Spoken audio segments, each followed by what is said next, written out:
So last week I turned 23 and I've been on this huge decluttering kick for the past couple months, and I've been kind of decluttering digitally, deleting old photos and videos and such, and holy crap, what an adventure that was. Have you ever looked at selfies from when you're 13 years old? Cringe. Oh my goodness. But I'm like, you know what? I need to just start fresh on my YouTube channel. I need to delete everything off of it and just start fresh and do something different. So I'm going to be starting this mini series called Letters to Myself, where I'm basically taking time to tell my future self how to make life go better, if that makes sense. So, things are going pretty good right now, and I want to be able to kind of use this video as reference for when things are not going so good. I wish I kind of would have taken this approach in the past when I was younger, instead of, droning on and on for pages and pages about how much life sucks, and this person sucks, and yada yada yada. It's just, I feel like this is a lot more of a productive way of thinking. So today I'm going to go over nine things that'll help get out of a rut. Help you get out of a rut. And disclaimer, this is mostly just for me, so anybody else who's watching this, you can take everything I say with a grain of salt. Though some things might help you, some things might not. I know in certain parts of my life, some of these things would have absolutely just not worked for me, but I know they're working for me now, and hopefully when I come back to this, they'll work for me then. Right on. So step one is make a habit. Create a habit. Make sure it's something you can stick to and something you can be excited about, something that you see as beneficial to you every single day. So, for example, like doing exercises in the morning, or having some sort of cleaning routine, like every day I'm going to, I don't know, like make sure there's no dishes in the sink when I go to bed, or every day I'm gonna make sure my laundry gets in the laundry room, something like that. The biggest one for me has been making breakfast and waking up at the same time every day. And I mean making breakfast, no cereal, no frozen waffles, like something you actually have to make. So like eggs, bacon, sausage, toast, something like that, where after you have it, you can feel accomplishment for actually making something, for doing something. Another thing that kind of ties into that is meal prepping. Meal prepping has been such a lifesaver when I have been working overtime, which I do every single week.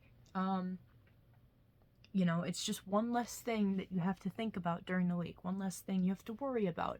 It frees up your time for whatever else you need to do. Just like pick a couple hours in a day, pick a day, and just do a huge, massive meal prep, get all the dishes done. Just all you have to do the entire week, wash your containers, and maybe the pan if you have to put something in a pan. It's great.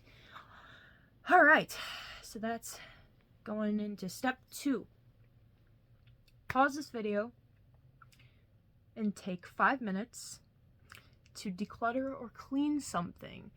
And that can be anything. Fold your laundry, put it away, go start a load of laundry, go take care of the dishes in the sink, but do it for 5 minutes. Or if you're feeling a little razzle dazzle, do it for 10 minutes, 15 minutes, but set a timer on your phone. This is important. Set the timer on your phone for whatever amount of time you're going to choose, and do it for that amount of time. Don't do anything else in that time span. Just focus on what you're doing. And when your timer goes off, if you still feel like doing what you're doing, great. Keep doing it. Put on some music. Hell yeah, do a little dance. But if you start getting overwhelmed with, oh my gosh, this is just one thing and I need to do this thing and this thing and this thing and this thing still, then stop. Just, you did it for your 5 minutes. Awesome. Go back to, clearing your mind, doing something that you enjoy, and maybe in an hour or 2 hours, maybe tomorrow, Set another timer for that 5 minutes and do it again. You would be so surprised how quickly that little 5 minutes can add up to if you keep sticking to it. You know, another thing to remember is some days will be better than others. You know, you're never a failure for not being able to keep up with something. Lord knows I don't. Trust me. There's only 24 hours in a day. You know. So, step 3. Donate. Donate your clothes that you don't wear anymore, that kitchen utensil you bought that you thought you might use but you never really did. Say you stocked up on a whole bunch of canned food and you realize, like, hey, I'm actually not a huge fan of this, you know, donate it to your food pantry, donate your clothes to Goodwill, or a homeless shelter, or something in your local area that will take those donations. Because think about it. If you're working overtime, like I am, or shit, even if you work a full-time job, period, how often do you actually wear some of those clothes? I remember I was decluttering some of my drawers, and I found clothes that I didn't even know I still had. I'm just like, oh my god, I don't even remember the last time I wore this. And it's just like, if you don't love it, let it go. If it's not something, like, even if it was a gift, even if, you know, it was a Christmas gift or birthday gift or whatever, if you're not wearing it, it's just cluttering up your space. Let somebody else enjoy it. Donate it. Let it go. Like, especially for me, I'm like a cartoon character. I wear, like, the same 3 outfits every week. And then, when I'm working, I wear a t-shirt and jeans. I'm in manufacturing, so, you know, I don't really need that many clothes. Step 4. I know, this is the thing everybody says about mental health. Everybody's like, oh my gosh, you gotta do this. But I'm serious. Get outside. Get exercise. It is so, so, so important that you do this. Get fresh air. Get out of your bedroom. As somebody who used to spend pretty much all of my free time in my room, inside, you know, I was overweight. I was incredibly depressed. I was smoking, drinking. I was a train wreck. Just trust me when I say this. Going outside is so important. Just getting out of your own space and interacting with the world around you and just understanding that there's so much more to life. It's a big world out there. So much more to life than the 4 walls of your bedroom. I promise you that. You're worth it. Go outside. Again, just like for step 2, taking 5 minutes.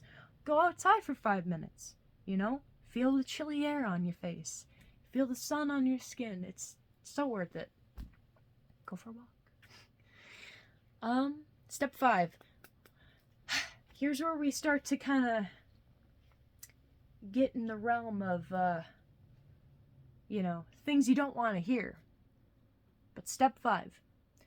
Understand that you are not the center of the universe. You know? And, you know, you hear that and you're just like, well, that's obvious, duh. But when you're in that mindset of, like, oh my gosh, everything sucks, I'm so overwhelmed, like, if I just, like, again, step outside of yourself and look at yourself as if you were a character in a book. You know? Which I guess doesn't really help you see that you're not the center of the... You know what? Forget I said that. Just understand you are not the center of the universe. You know, everybody has their own things that they're going through. Communication is key. If you need to reach out to somebody, but don't just expect people to know that things are wrong, and don't treat people poorly because of that. Which goes into step 6. Don't take things so personally. Again, people have their own lives, their own struggles, own things going on, and though it's not okay for them to be nasty towards you, you know, it is important to have empathy for those people and to not take them being mean to you so seriously, you know. Again, not okay, but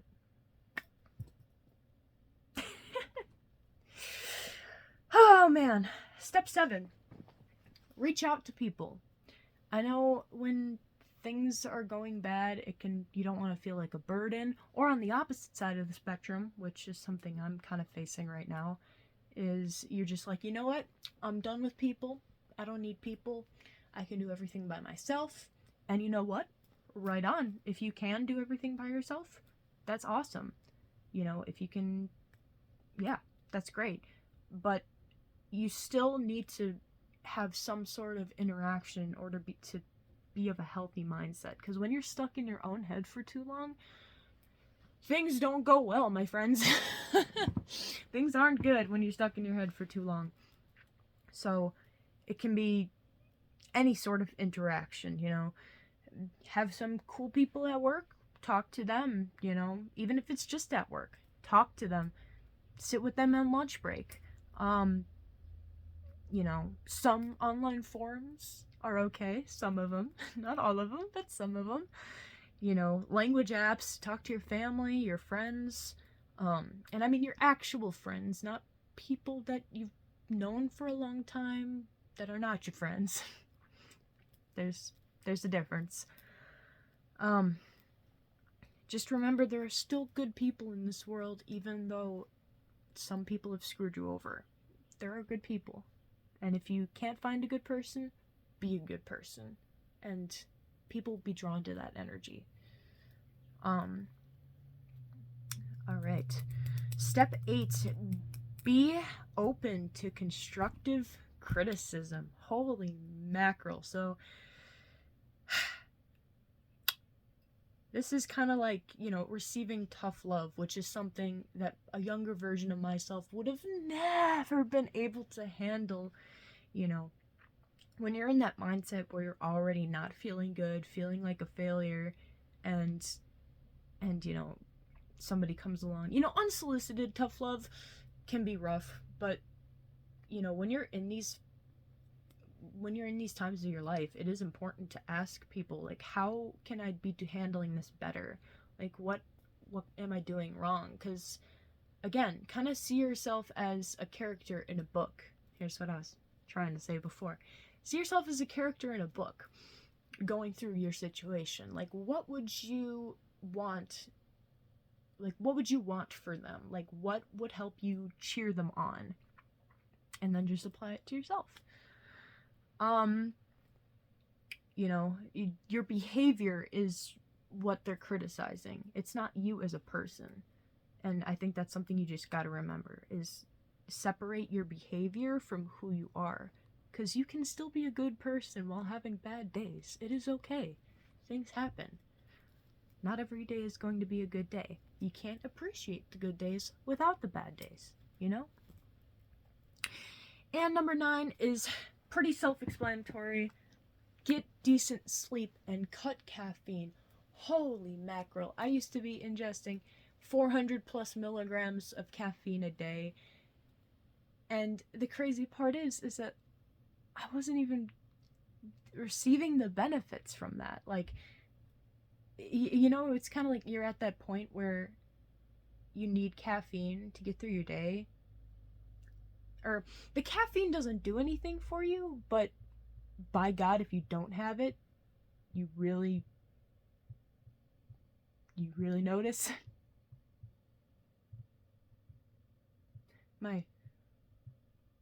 Somebody must be home. I just heard something downstairs.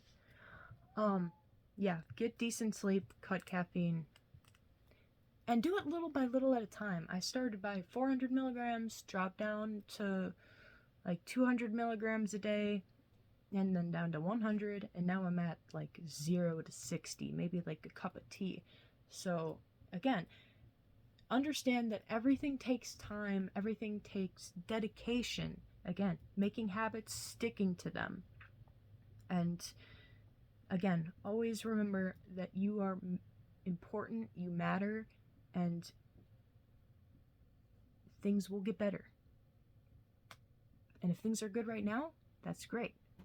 But be prepared. Take what you have right now and prepare yourself for when things are not going so good. That's all I gotta say. Mulder?